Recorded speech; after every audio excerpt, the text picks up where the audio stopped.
Welcome everybody, my name is David. This is part 2 of my question and answer video I do every week, answering people's questions from last week. If you're new subscriber or if you're a new viewer, please consider subscribing to my channel. It'll really help me do what I'm doing if you think I'm benefiting you or somebody else, okay? Vote on it too, guys, and comment down below. Ask me a question down in the comment section, leave your location, and I'll answer your question next week, all right? If you missed part 1, please go back and watch it. Thank you. So let's get started right away from Mario in Italy. Hello, Mario. Mainstream psychologists are normalizing the so-called cuckold fetish, like a normal sexual fantasy. I'm sorry, I don't know how to say that right. I think it is a very sad thing because I see a narcissistic codependent dynamic in it. What do you think? So what he's describing is a sexual fantasy where men share their girlfriends or wives with other men. Okay? So I'm not going to go into what I think and why, because there's definitely more than one reason. But you want to know, you see a narcissistic codependent dynamic in it. Yeah, for sure. Yeah, because if you just have sex with somebody, right? If you have a one-night stand or a 10-year marriage where you're not emotionally connected, then it's just sex. And we could do that for many, many years and not understand because we didn't emotionally connect with our parents. We don't understand it. We don't understand we're not emotionally connected with our husbands or wives, okay? Just sex. If we use just sex, it's our bodies. It's exterior, stuff like this. Just like drugs and just like alcohol, these kinds of things gets us a high, and sex can give us a high, right? And we can become even dependent on that. We can become sex addicts, right? Because we're not emotionally connecting. If we're emotionally connected and having sex with people, that's making love. All right? Now, if we're using just sex, if we're having just sex with somebody and say the same partner, which is this is the beginnings of this, right? Then it is amazing and intense at first, but just like anything on the exterior, like I said, drugs and alcohol and anything else, gambling, it doesn't get us as high, okay? It doesn't raise our hormones as much anymore, right? Just like, and it becomes dependent. We become dependent on this. So yes, there's a codependent dynamic in that, for sure. Narcissistic, maybe you mean the man being in control and all that, having someone else please him and his fantasies. Sure. But like I said, if two people are together and they're not emotionally connected and they keep having sex and they become dependent on sex, addicted to this, addicted to the hormones going up and down, then eventually that high gets lower. The lower gets lower, just like any addiction, right? Now I need to do something else. Let's go, and I'm not hating on toys, sex toys. Let's go get sex toys. Let's watch pornography. Let's add somebody else in. Or maybe they'll go cheat. So one major reason people cheat, because they're having sex, all the time with their married partner, but it's just not gratifying enough. Maybe I need to go have sex with somebody else. That's one major reason, okay? But they're not understanding it's not gratifying enough because you're not emotionally connected. You're not making love. You're not connected with another human being. You're just having sex, mutual masturbation, right? I hope I answered the question. Thank you for the question, Mario. If not, please just keep asking me, okay? Thank you. Mark from England. Hello, Mark.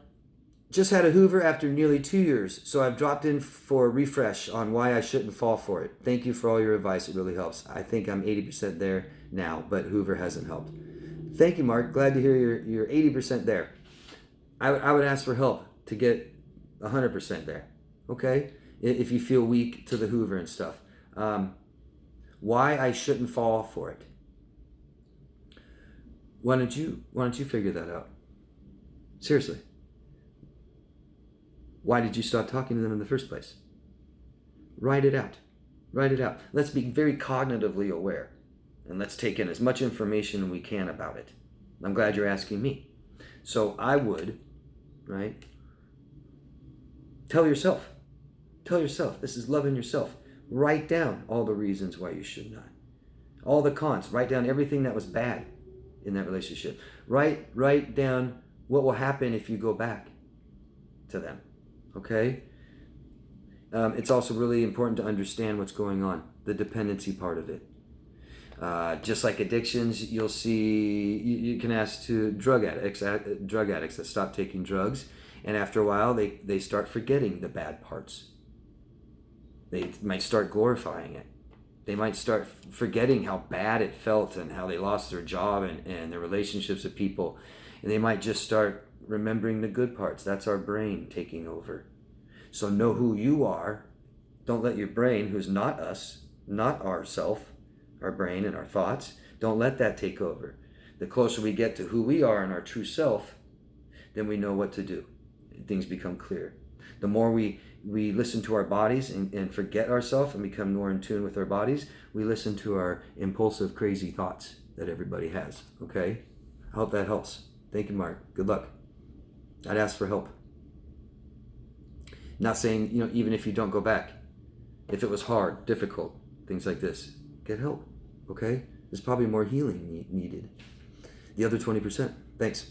Brittany from, maybe you'll say in here, I don't know, but please leave us your locations, guys. Thank you. Brittany says, what are the best ways to break the trauma bond? I have finally, after 2 years, blocked my ex. It took it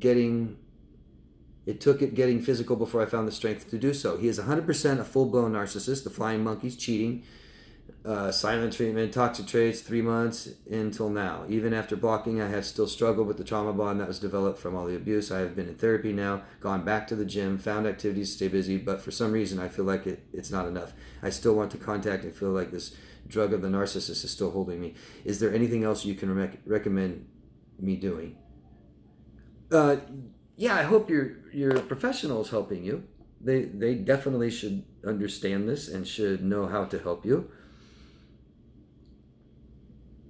The trauma bond, the dependency, the addiction that I was talking about, and you said that too, the drug, the narcissistic drug. Understand it very well, so that you do know. If you understand it really well, you might know what to do. Part of this dependency is the hormones, rising and falling, okay? I always forget them all. Serotonin, oxytocin, dopamine, I forgot the other one. We need to start raising these hormones naturally on our own, learning how to do this.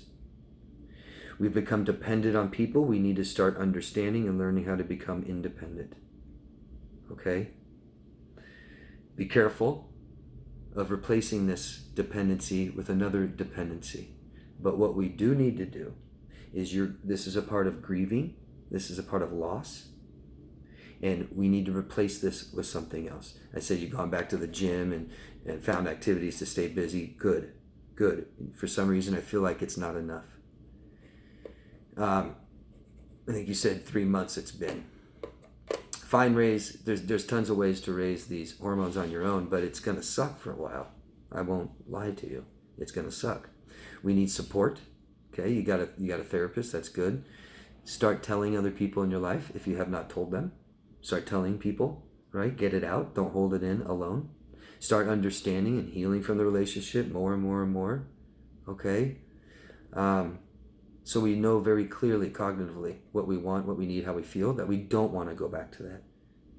Okay?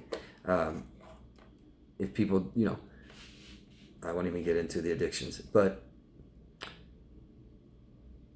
another thing that helps is change your environment. There might be a lot of your environment that reminds you of this relationship. You guys might have shared where you're living right now. Maybe he lived there with you. Maybe you still have gifts from him. Maybe you still look at his photos. Maybe you still look at the social media. So let's be very, very cognitively aware of our behaviors too. But you're doing good things. Is there anything you're doing that might make this worse? We got to really take care of ourselves. We got to start sleeping, get enough sleep. We have to try to eliminate anxiety. Treat depression. Okay, are you doing these things? But changing your environment really, really helps. Really, really helps. I try to get clients in situations like this to change their total environment at home. Your brain is looking for danger all the time, and it's focused on this past. And so we need to help it focus on the present.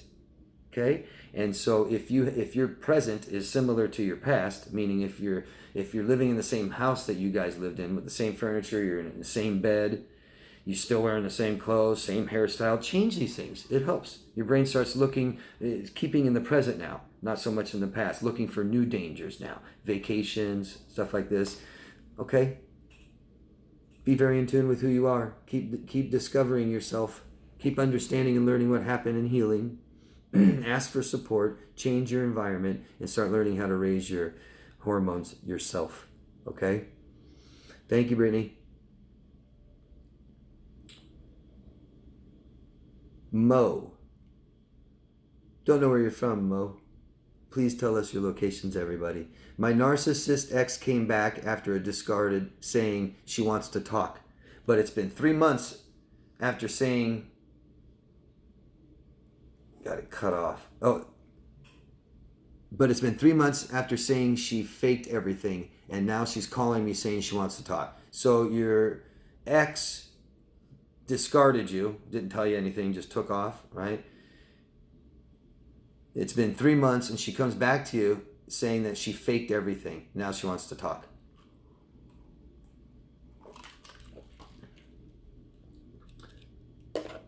You didn't really have a question. You're just telling me. And then after I gave you an answer, I said, I'm sorry, you can't trust someone when they don't know who they are. And you said, that's your answer? Yeah, in a nutshell. Sounds like she doesn't know who she is. Sounds like she doesn't know what she wants. Sounds like she doesn't know what she needs. Sounds like she doesn't know what she values, how she feels. These kinds of things, right? She's probably very impulsive, emotionally unstable, lots of emotions, doesn't close them, doesn't process them, lots of stuff from her past that still hurts, things like this, maybe anger outbursts. These things show that she doesn't know who she is. If you don't know who you are, you never know what to do.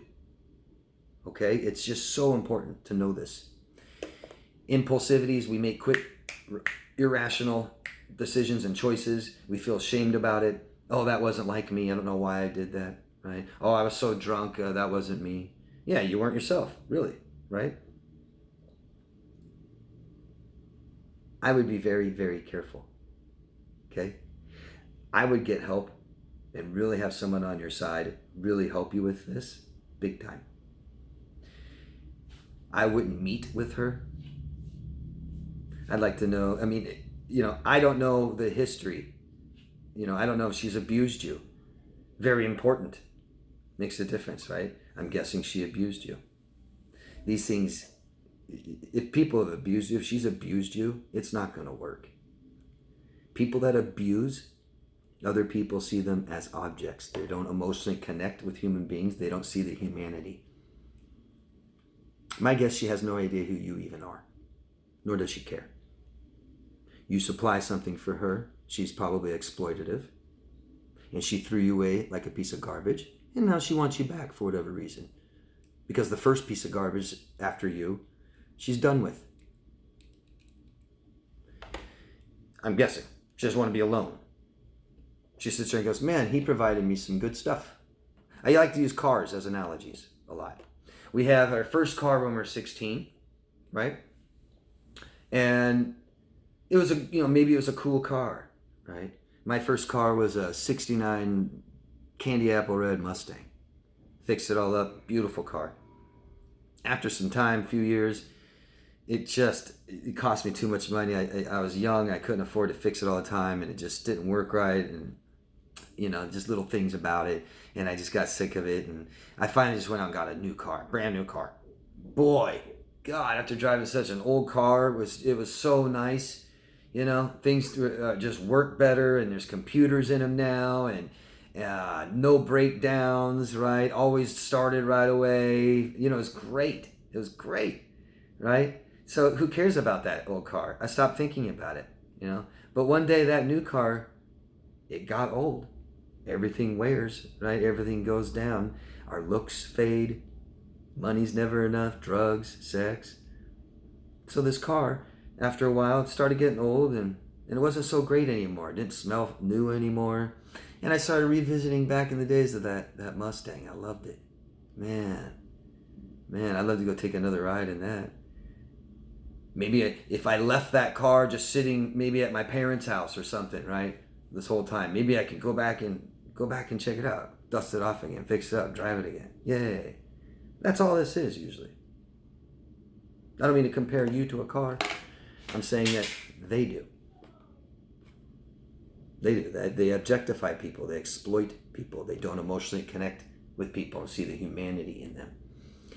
If you ever want to drill somebody like this in a similar situation, anybody out there, make them tell you exactly who you are. Right? If they love you, then they should know who you are. Because if they don't allow you to express who you are, how do they love you? If they don't let you be you, then who do they love? Not you. They love what you want them to be, or what they want you to be. The idea. Hope that makes sense. I bet this person doesn't know who you are. You may not be very in tune with who you are either, so that might be confusing. Be careful. Making mistakes like this could be another bad mistake. You didn't give me enough information. Please feel free to give me more information so I can answer this better for you. Thanks. M.E. from United States of America. Hi. I recently ended my relationship again with a narc. My friends do not understand why I'm angry with myself rather than him. Am I wrong that I'm angry with myself for allowing him to treat me badly and not angry with him? Emotions aren't wrong. Emotions are not wrong or right. They are just what they are. And we must accept our emotions big time. Our emotions are who we are, a part of who we are. To deny or neglect them is denying, neglecting ourselves. We cannot do that. So it first starts with acceptance. You have emotions, good. One of them is angry. Find out why. Then find out if there's something you can do about it. And if there's not, get rid of it. If there is, do something about it. That's processing emotions. You said, my friends don't understand why I'm angry. That's bizarre. If they're friends, they should understand why you're angry. Why you're angry with myself for allowing him to treat me badly. Yeah, guilt and shame. That's where a lot of guilt and shame comes from, guys, in abusive relationships after it's over. It wasn't just a week, was it? It was 4 years, right? 4 years of cheating and lying, of going against who you are, right? Like I said earlier, if you value respect, why did you have someone live with you in your house who disrespected you the whole time? To do that, we have to deny another part of ourselves. It feels really bad all the time, and it never felt better. It never got better, but I stayed. So we had to deny that part of ourselves too, numb out, right? These are parts of ourself. So don't keep doing that, please. Please don't keep denying who you are, and be in touch with your feelings and try to accept them and start processing them. Okay? As grieving goes on, you might be angry with him. These are stages of grief. Okay? And we must go through them. I hope that makes sense, me. This is why our friends can't fix our problems like this. Our friends can't fix our mental health. Okay? So this is why we go to a professional. Please consider that. Thank you. All right, next. Got one more. Doomsday. Don't know where you're from. Please tell us your locations, guys. David, why do narcissists only want to text? I had to bitch and whine to get her to answer a phone call. This was every time I stood up for myself. Well, not enough information here. Just simply, why do narcissists only want to text? And that's not true. They don't just only want to text. They'll try to get you to see them when you don't want to, right? Just see me, just see me, just see me. There's situations like that. So why does she only want to text you and not talk on the phone? Because they don't care about emotionally connecting. They don't care who you are. They don't care how you feel, what you want, what you need. They just need to make sure that you know that about them. Okay? Avoidant behaviors. Well, first of all, people that are severely neglected in childhood are poor communicators. It took me forever to understand this, and I mean emotional language, because I can be very good at communicating growing up, I thought, but not communicating what I need, how I feel, feelings and stuff like that. No. People that are neglected bad enough, can be bad communicators. They can actually be socially inept because they got neglected so bad. Sounds like she's horribly at communicating. Horrible. And it sounds like she doesn't value emotional connection. So we don't need to talk on the phone unless I need to be clear on what I want from you. That's it. She might be avoiding how it feels. It might feel so bad she doesn't understand and she avoids the whole thing, so she doesn't want to talk to you. I don't know. Not enough information. Please give me more if you could. I'm just trying to see if there's anything I can add to this. No, that's good. Sorry if you can hear people yelling and partying and laughing. I'm in a pretty loud location right now. It's way outside, but it's super loud. You had to bitch and whine to get her to answer a phone call. Yeah, I wouldn't do that anymore. Pleading and begging for someone to talk to you. I've been there. It's horrible. And that's a measure of our self-worth if we allow that. Right? So we kept trying and trying and trying, and our self-worth just goes down, down, down. Hope I answered that for you. Please keep asking if I didn't. And that is the end of part 2. I'll see you guys in part 3. Please love yourself first. Bye.